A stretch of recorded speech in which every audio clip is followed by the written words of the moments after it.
I let's give a shout out to this necklace. If you hear it clinking around through the video, no, you didn't.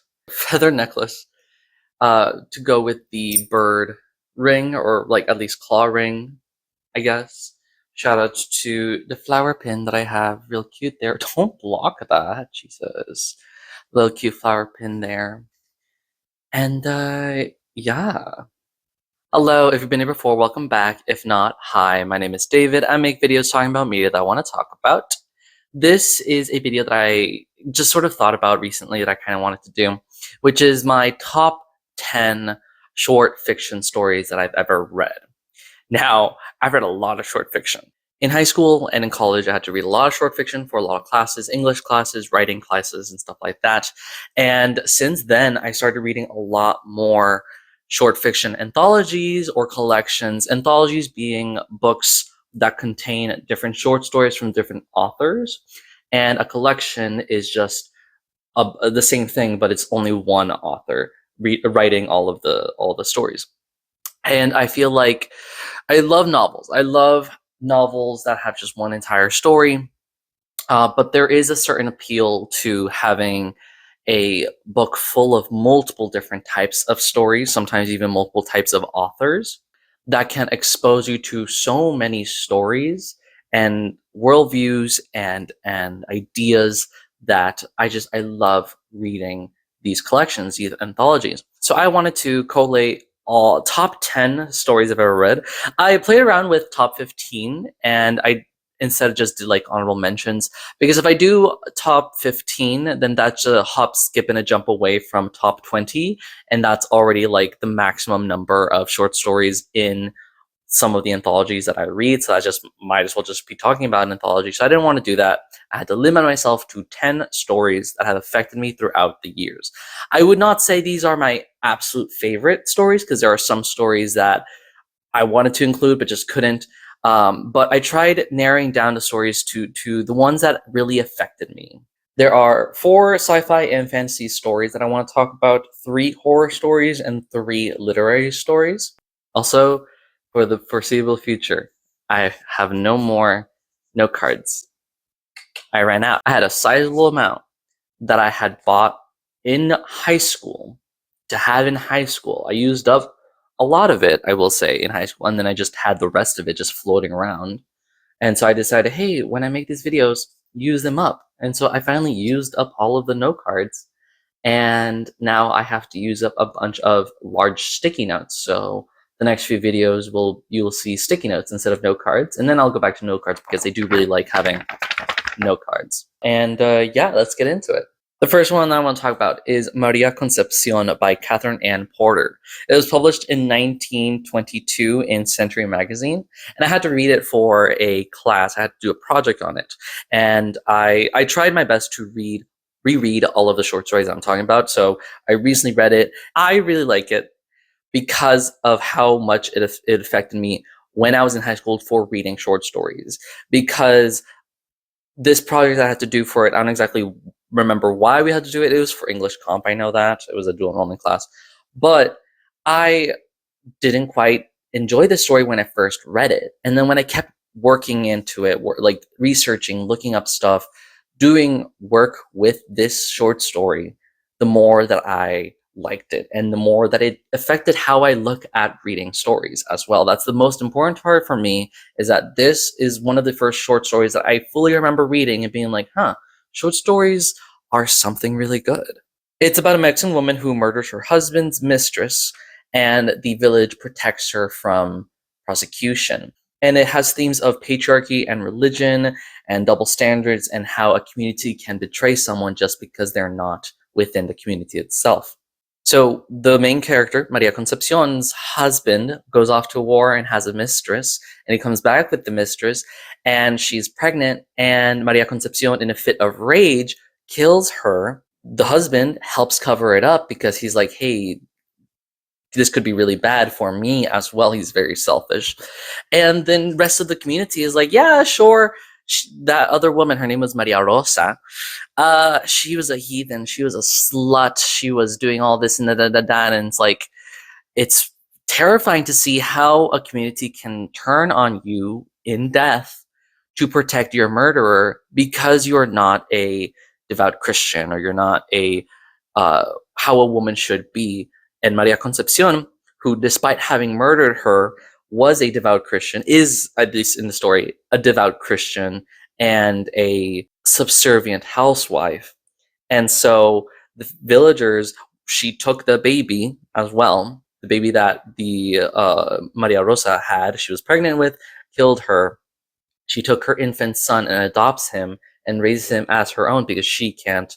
She's had multiple miscarriages, and the villagers sort of like, yeah, that this sort of thing happens to heathens like her.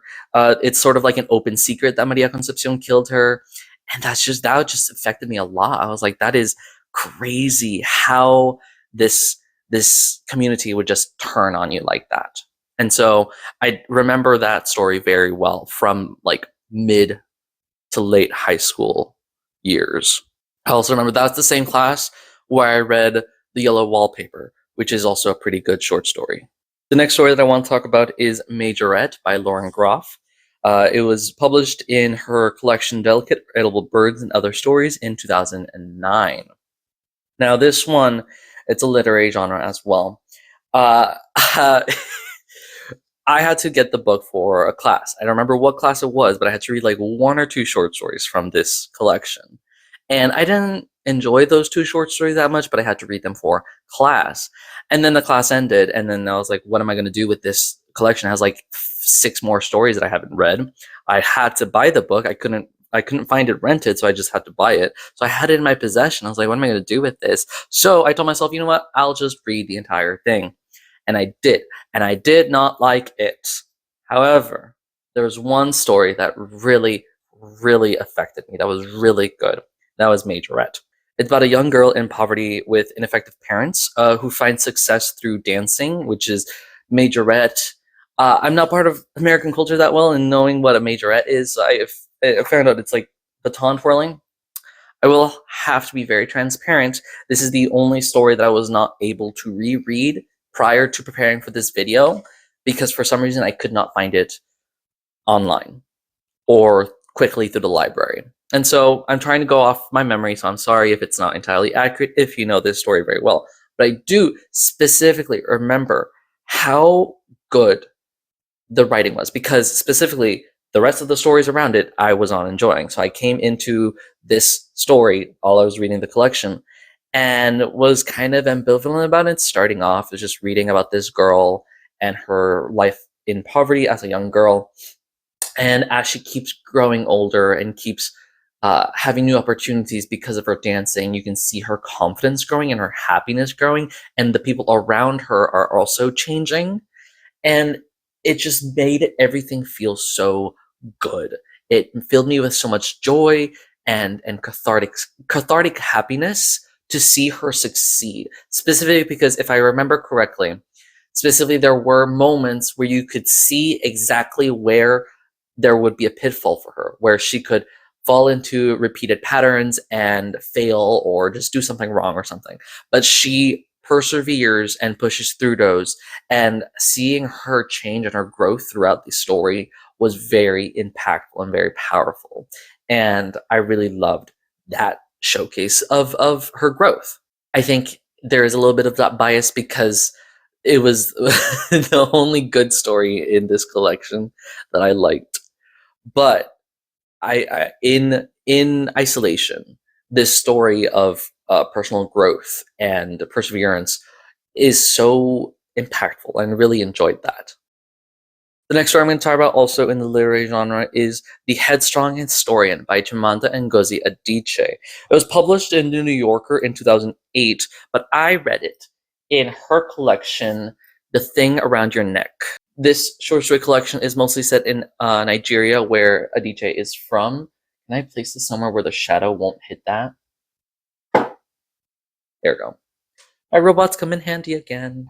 And it is specifically also the last story in this collection, and if I will talk about it later in different videos when I review collections and anthologies, because I would love to talk about this anthology in full, the edit and the placement of the short story matters. And at times it affects how I feel about the story. Like, for example, Majorette, I believe it's like the third or fourth story. And I think that's a really bad edit because it really sets up a lot of enjoyment that I think would have carried over through the rest of the short stories. But because it's set in the middle, it just sort of hit really hard and then nothing happened. Now, Headstrong Historian is the very last story in this collection. I think this is a really, really smart edit.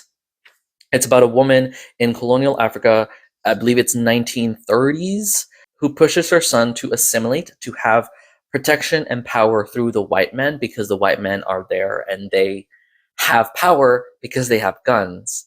And she wants her son to have protection as well because her husband, his father, is dead. And so she pushes him to assimilate into the white men's world, but sees him lose his own culture in favor of someone else's. And eventually, his own daughter will also be assimilated into this culture, but she will go to the deathbed of the main character, of her grandmother. And in a really powerful moment, the paragraph, the writing, right, reaches to the end of the right hand page, and then you flip it over, and it is an unbroken paragraph through 2 pages of the main character's granddaughter, Grace. That is her anglicized name, I believe.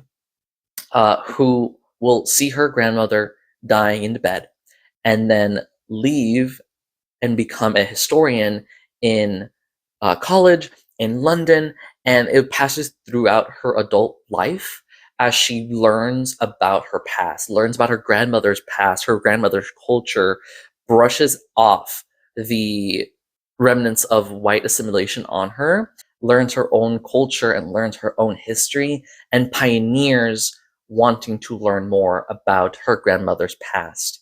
And this is a great emotion. I read it. This is when I reread it recently. This was the third time that I've reread it, and I didn't cry this time because I knew it was coming. But the first 2 times, cried.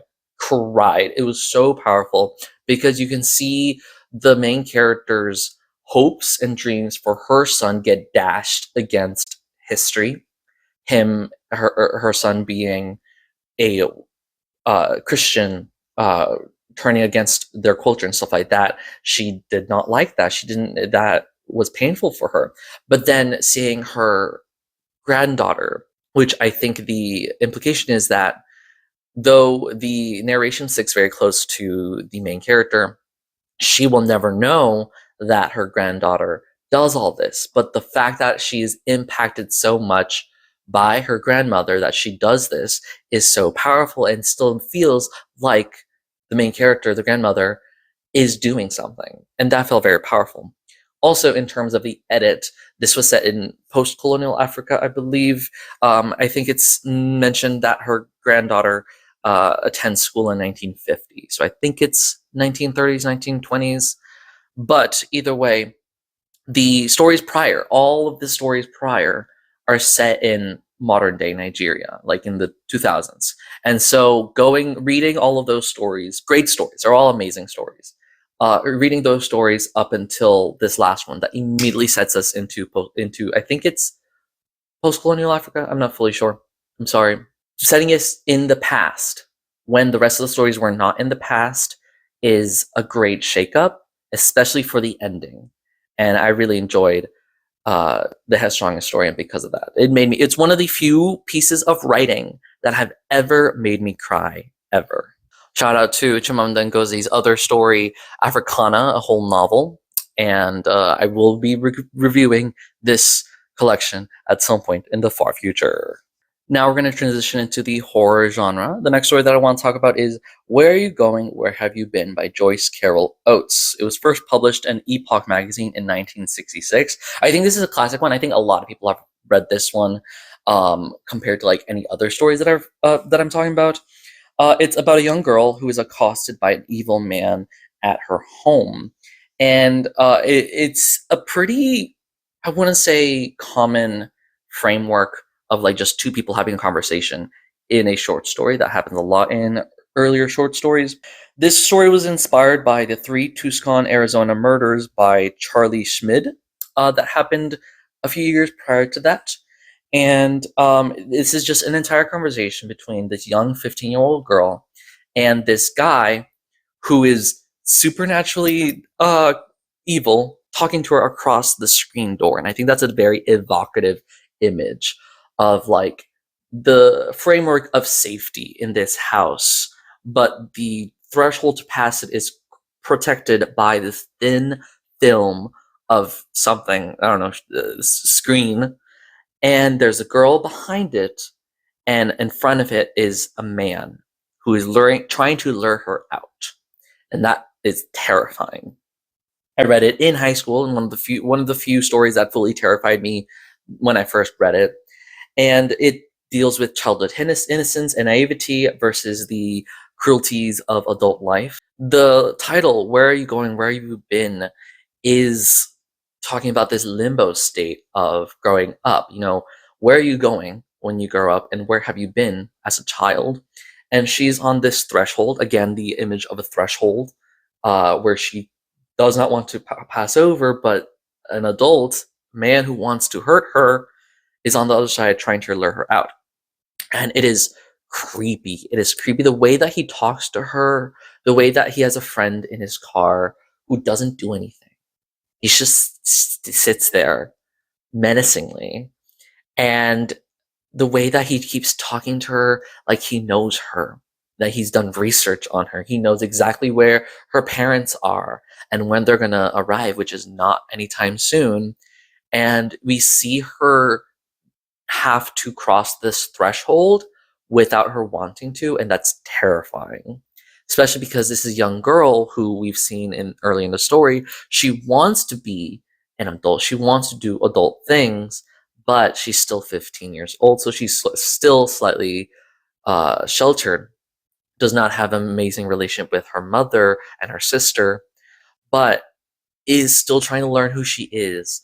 And so, you know, this interplay of like childhood and adult in this one girl creates this tension that I really like in this short story. Very creepy. I think I would say it is horror genre, but I think that just the concept is creepy enough. Still talking about horror, the next story is The Husband Stitch by Carmen Maria Machado. It was first published in Granata in 2014, Granata magazine, but I read it in her collection, Her Body and Other Parties. Really, really amazing horror collection here.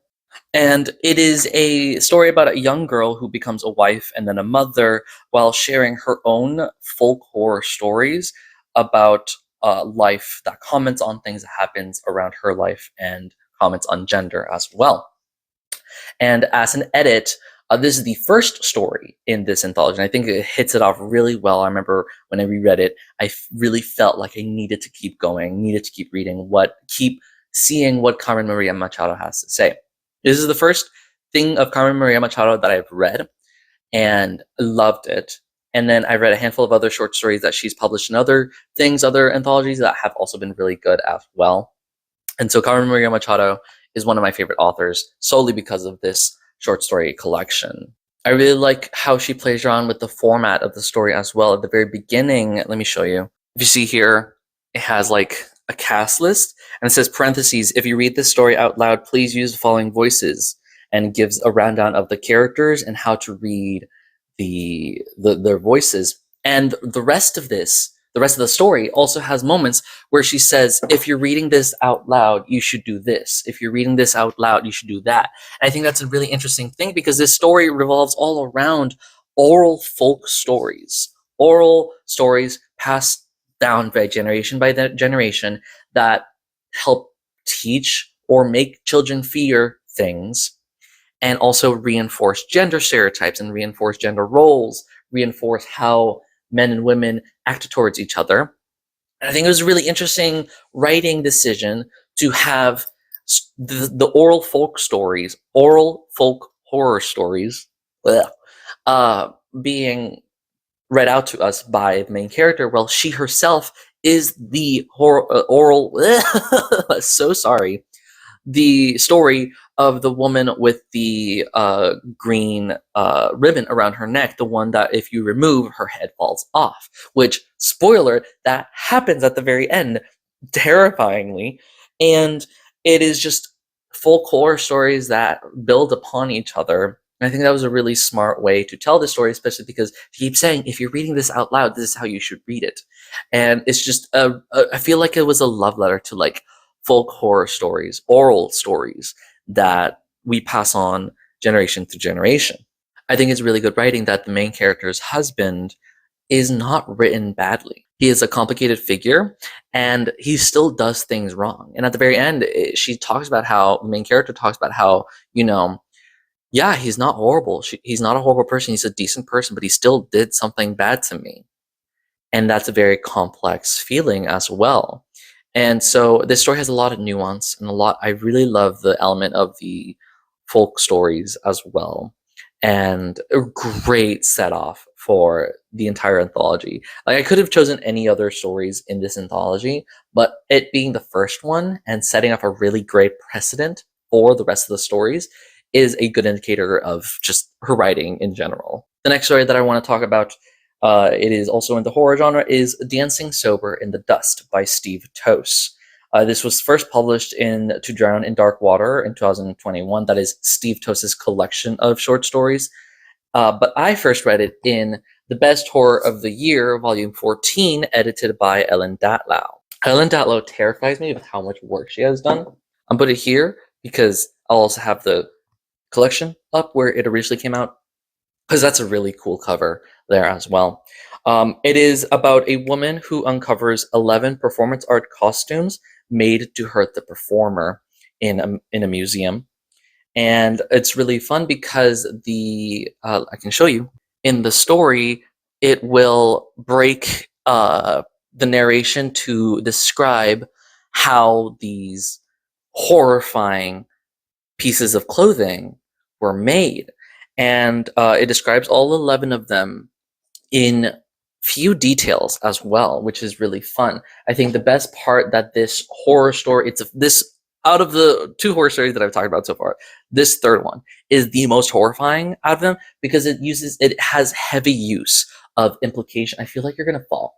It has a heavy use of implication and ambiguity. It gives you just enough details, but doesn't tell you exactly what, so that you as a reader will fill in the blanks, and it will be more horrifying than if it told you exactly what happened. And I think that's a really smart writing. That's really good writing, really hard writing as well to do. And I think it accomplished that very well, especially with all 11 costumes described, because it gives the name of the costume, which has implication there, the materials used in the costume, and then the description varies at times at how much is described or what happens as well. But I would say about 50 to 70% of what the costume is supposed to be and the performance is supposed to be is lost, and that is filled in by us, the readers. Really good. I will say this story is viscerally uncomfortable, so I will say check trigger warnings beforehand because it is intense. But I read it and I loved the feeling of implication, the feeling of blank space that we have to fill in. And the woman who is going around finding these costumes also is sort of uncovering what happened to the artists who created these costumes. And there's a lot of implication there as well as to why they created these costumes, what happened to them for them to die, and also why this woman is looking for these costumes in the first place as well. And it's just a lot of fun there. The next story I want to talk about is a sci-fi story now. We're getting to sci-fi and fantasy. And it is Between the Dark and the Dark by Deji, Bryce, Olukotun. It was first published in Lightspeed magazine in 2019, and I read it in the Best American Science Fiction and Fantasy of 2020. Now, edited by Diana Gabaldon as well. I want to go on a little tangent here. So I read a lot of short stories, like I said, in high school, and in college I had to read Her Body and Other Parties for a class. They gave us a list of books that we had to read and choose one of them to make a project on. And I chose Her Body and Other Parties. Because of that, I wanted to read another Carmen Maria Machado collection, which I didn't know was not a collection but an anthology that she edited, which was the Best American Science Fiction Fantasy of 2019 that she edited, right? And so I really wanted to read this one, but I just put it on my list of books that I wanted to read, whatever. And then 2 years later, I had to read Best American Fiction of 2020 with Diana Gabaldon. I believe I had to do the project for Her Body in 2019 or 2020. And then in 2021, I had to do a class where I had to get this book. And I had to read about 15 of the 20 stories in this collection. And because I read this collection, I saw that it's the same series as this one. It's the same series. They may have changed their style of covers, but it's the same series. It's the Best American series by John Joseph Adams, series editor. Because of that, I bought this one, and I really liked it. And I read it, and I was like, yeah, sure, I liked it. Yeah. And then a few years later, I went to Portland. I've talked about this before. I went to Portland, and I found the Best American Science Fiction of 2022 and 2023. And I read those, and I bought those. And I have just been catching up on this Best American Science Fiction. I have the 2015 volume, which is where it started. I have the 2016 volume that I just finished a bit ago. And I will be getting 2017, 18, I have 19, I have 20, 21, I have 22, I have 23, and then I need to get 24, and I think 25 will be published January of 2026. I love this series a lot. Sorry for that tangent. Anyways, Between the Dark and the Dark by Deji, Bryce, Olukotun is a complicated story. It is 2 storylines. One is a boy in a spaceship heading towards a new planet is chosen for a human sacrifice ritual aboard the ship because they need human bodies to feed fish to move the aquaponic system in the ship so that the rest of the ship can eat. And so the ship chooses specific people who have the nutrients within their body to have this ritual. They don't outright sacrifice him, but they have this ritual. If he survives a finding, then he will not be fed to the fish to prolong their lives. On the other hand, in the second storyline, it is a group of stewards, they're called, that are basically just guardians of these ships that have spread out from the Earth. They're on Earth, who are watching over the multiple various types of ships that have spread around the galaxy. And the one steward gets a picture of this ritual, and they misunderstand this ritual as, instead of it being a human sacrifice ritual, a cannibalism. And she's trying to figure out what exactly is happening in the ship.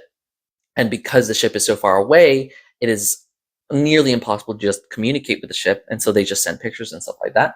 And so the narration intersperses between the boy on the ship doing his ritual or trying to survive the ritual, and the woman on Earth who is trying to prove that it is not cannibalism, it is something else, and they need to look into it.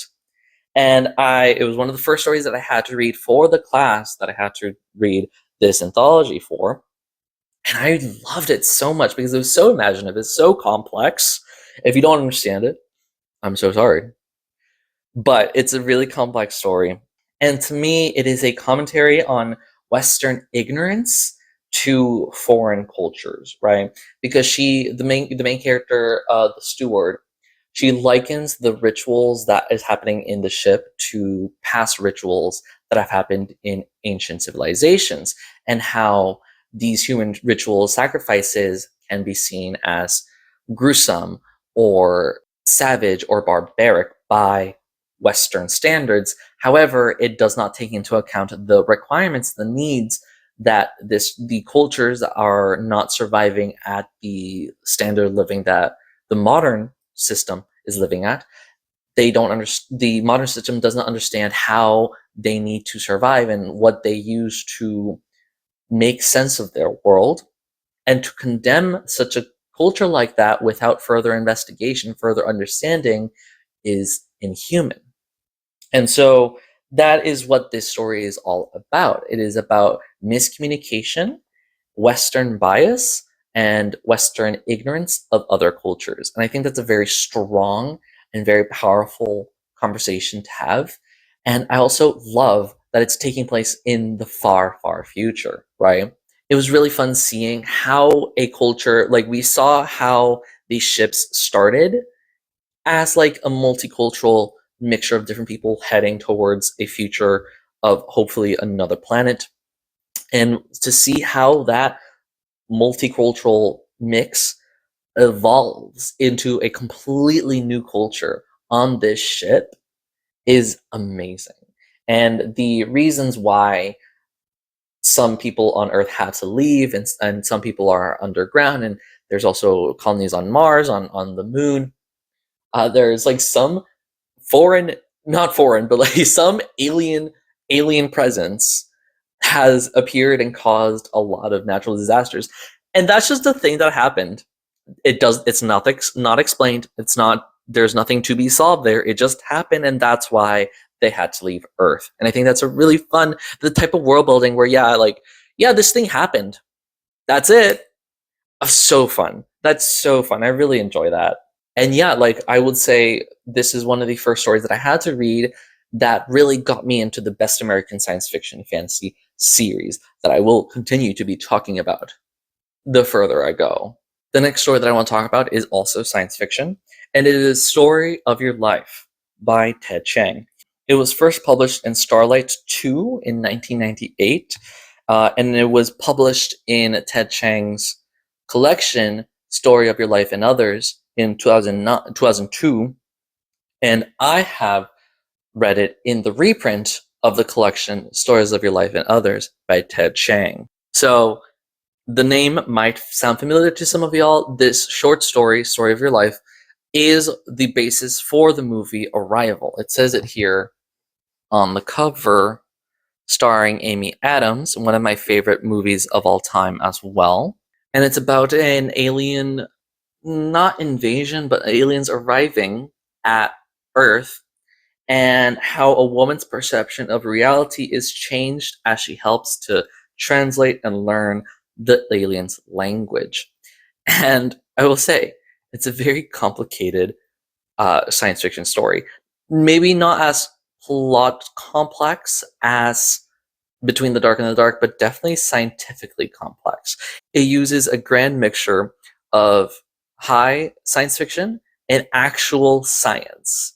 That's really fun to see. It also intersperses the main character's relationship with her daughter. And at first, when you first read it, it seems like this is happening prior to the aliens coming, because it starts saying that the main character says that she remembers that the daughter did this, did that, did that. However, a very subtle thing that it uses is that it uses future tense when writing, and you don't realize that the first time because she starts with a present tense of I remember. And I think that's really smart writing that I only really caught this recent time around, because I thought, it's just have this twist of actually this is in the future. But no, she starts with these memories as I remember, and then goes into the future tense. And I think this is a really smart, subtle way to signal, hey, this is not happening in the past or the present, this is the future. And the main character, her whole reality has changed by learning something alien. And I think that's equal parts terrifying, but also really fun. And the story does not frame it in a terrifying way. I could totally see this type of story of a woman's reality changing be handled in a very horrifying way, but the narration, it's framed as inevitable as good in the long run, as sad because of everything that she knows, but it is just a really great handle on this concept. And I will require a handful of reads to fully understand what is happening and why it's happening. I still don't have a full grasp on it. Some science fiction stories are kind of difficult for me to grasp, but the emotion that I felt about it is amazing. And also, the movie is really good as well. Amy Adams, give her an Oscar. Where's her Oscar? And this collection in and of itself is also really good. As an edit, I forget exactly. It's, I think, the third story. It's the fourth story in a collection of 8. I think that's halfway through, and I think that's a fine edit. I think I would have saved it for the very end, or if it maybe close to the end, because I did like the very end story here. But I think as a draw, really great draw, to read this collection. Ted Chiang is a really, really good short story writer. I haven't read any of his larger books, but his other collection, Exhalation, was pretty good as well. Not as amazing as Stories of Our Life, but it had some pretty nice ones in here as well. But yeah, uh, loved Story of Your Life. Great science fiction, great concepts. The aliens here are really fun. Highly recommend. I highly recommend all of these stories, but this is one of the stories that I'm like, if you like science fiction, this is one that'll hit. The next story that I will talk about is now a fantasy. The last two are fantasy, and it is Pellargonia, a letter to the Journal of Imaginary Anthropology by Theodora Goss. It was first published in Lost Worlds and Mythological Kingdoms in 2022, and I read it in the Best American Science Fiction and Fantasy of 2023, edited by R.F. Kuang. This anthology got me into reading R.F. Kuang because she had amazing taste. This is one of the best anthologies I've ever read. Pellargonia is set in a world in our world, where all of a sudden imaginary countries have become a reality. And it was so good. It will be published in Theodora Goss's collection, Letters from an Imaginary Country, which comes out November 11th. And I've already pre-ordered it. I'm so excited to get it because it will also contain Cimmeria, which I read in the 2016 collection, Cimmeria from the Journal of Imaginary Anthropology. And also, that is about a country, Cimmeria, that became real after it was just imagined by a group of college students.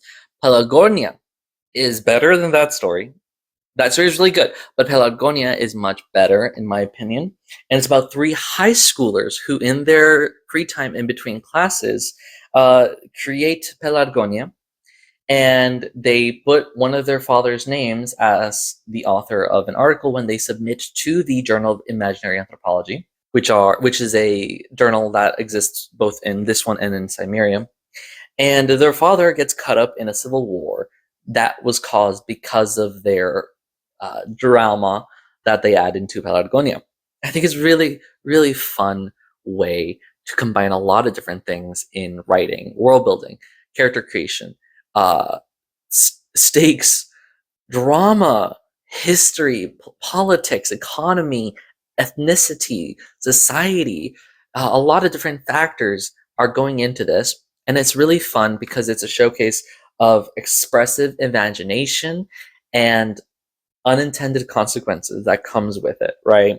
So these high school kids just write up this country. They make up this country and make up a fraught history, and they just sort of get busy with high school, and all of a sudden it's real.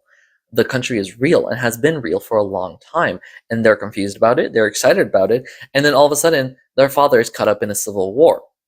And so they're writing to, since it's Pellargonia, a letter to the Journal of Imaginary Anthropology, they're writing to the journal asking for help, saying like, hey, we're the people who created Pellargonia, and our father is in trouble. Can you please help us? And I think it's a really fun writing as well, because it intersperses the writing of this letter with interjections of the character of the 3 kids, right? So the one character is writing it, but then the other 2 characters and herself as well are interjecting at times, and that's really fun. It gives a lot of character, humor, and enjoyment to the story while also being incredibly serious as well. I really loved it, and I'm really excited to cover Letters from Imaginary Country as well, because Samaria and Pellargonia, above all Pellargonia, blew my head out. Was that the right term? Blew my head away. And I was really happy with it. And I'm so excited to read more of Theodora Goss's stuff. The last story that I want to talk about is also fancy, and it is The Time Invariance of Snow by E. Lily Yu. It was first published in Tor.com in 2019. I read it in the Best American Science Fiction of 2020 as well. However, because of that, I bought E. Lily Yu's collection's jewel box. And this one, Time Invariance, led me to this collection, and this collection has been amazing. One of the best collections I've ever read as well. And it's to talk about Time Invariance of Snow. You have to read it to experience it, first of all. It is technically, I believe, a retelling of the Ice Queen or Snow Queen story by Hans Christian Andersen. I didn't know that when I first read it because I never consumed that story beyond hearing that that's the inspiration for Frozen, the movie. It is a retelling, but it uses physics to explore nonlinear time and the unjust treatment of women. Complex. It's complex. I'm finding it hard pressed to tell you what it is about or what it is, but it is just an amazing experience. It separates sections in chapters and heavy usage of footnotes. And I love how it begins. Let me show you. It starts with one chapter, The Devil and the Physicist, and it says, once, footnote, the devil made a mirror, footnote, for the devil was vain. And then it just has the footnotes at the very bottom here, if you can see. I'm sorry if it's not a really good showcase of that. But it is just amazing that, like, the first word, once, has a footnote. And it is just an amazing usage of that. Carmen Machado also uses footnotes in her memoir In the Dream House. That's really good. But Time Invariance of Snow is one of the first stories that I've read that uses footnotes in exemplary ways, in very innovative ways as well. And it takes multiple reads to fully understand it. Once I knew that it was a retelling of a story that has already been told, then it made a little bit more sense, even though I never read the first story, but I could see the structure and see what it was trying to do. But it is a heavy commentary on how the entire world treats women badly. And it is a critique on society and critique on how people treat others. And it's very strong. And it also uses physics concepts, science concepts that I'm also hard-pressed to even understand, let alone tell about. But you gotta read it to understand it. And I remember I bonded with this story a lot with a former friend of mine. And we were in the same class, we were reading the anthology. And, like, we sort of turned to each other one time. Like, we saw each other after a week and we were like, did you read the story? Did you read the story? Oh my god, changed our lives. And it did. Time Invariance of Snow, E. Lily Yu has some amazing voice. This collection, like I said, is just amazing. And yeah, you gotta read it to understand it. So if you're gonna read any short story out of this 10 that I've talked about, read this one. Read this one and you will understand how much this affected me. So now I want to cover some honorable mentions. These are authors. I want to talk about authors that have some really good short stories that either I didn't want to talk about or didn't get to, were like bumped out. But these are just honorable mentions. Sophia Samatar gets frequently published within the Best American Science Fiction Fantasy. And some of her stories have been fine. Some of her stories have been amazing. I think as a writer, she's really good. And there is one story in, I think it's 22 that I really liked. The rest of them have been pretty fine. But really, really strong voice in writing. Alex E. Harrow, specifically Six Lives of the Saint, was a really amazing short story. But it is also becoming expanded into expanding into a larger story, The Everlasting, which comes out on my birthday. I've already pre-ordered it, and I'm really looking forward to that. Kelly Link had an amazing horror story in one of these anthologies, and then I've read a handful of other stories of her, and they weren't hitting as hard. But that first story that I read of Kelly Link was terrifying, and I loved it. And I'm holding out on fully judging her, seeing how other stories that she writes, because I know that she has written many other stories and written a novel and stuff like that. So I want to reserve judgment, but I think her voice was very strong as well. In terms of collections, I also had to read Nana Kwame Adjei Friday Black for a class. This one was a really, really good short story collection, mostly science fiction, I believe. Has one of the most terrifying stories through the Flash about a community that keeps going through the same day after an explosion in a nuclear bomb. And the rest of the story is also really good here, but none of them really like felt that personal to me compared to the other ones. Like Through the Flash and Zimmerland were also stories that I contemplated if I was going to do a top 15, one of those two would be there, but the other 10 affected me a bit more. But Friday Black is an amazing collection overall as well. And also Ken Liu, his collection, The Hidden Girl and Other Stories, was really, really good. I got through the library and I really want to get my hands on a physical version of it. Some of the stories were kind of weak for me, but the earlier ones I remember felt very strong. And there was also 3 or 4 stories that were linked with each other, and that was also really fun to experience. Ken Liu also translated The Three-Body Problem by Shixin Liu. That was an amazing science fiction story that I want to reread because I didn't understand it that well. But Ken Liu's collection, his own collection, was also really good, and I want to get a hold of that as well. But anyways, yeah, thank you so much for coming and listening to me ramble about short stories. I love short stories so much, and I cannot wait until I'm so excited till I read the best American science fiction and fantasies that I have left. I also want to keep reading Ellen Datlow's Best Horror of the Year. I have volume 14. I just finished volume 8, and I'm going to go up from 8 to 14 because 8 is where around the same time, volume 8 is around the same time that the Best American Science Fiction and Fantasy series started. So I'm going to, read them concurrently, and then also reading author collections as well. Another anthology that was really good was Found, which is an anthology of short found footage horror stories, edited by Gabino Iglesias and Andrew Cole, and had some really good stories in here as well. And yeah, thank you so much for coming and hearing me babble about all of these stories. I love them so much. Comment below if you have ever heard of these stories or have heard of any of these authors that I've talked about as well. And also let me know if you have read any of these short stories, what you thought about them, or read any stories, adjacent stories from the same author but different stories. Let me know if you read any of those as well. And yeah, don't forget to like, comment, and subscribe, share with your friends. Let me know what you think.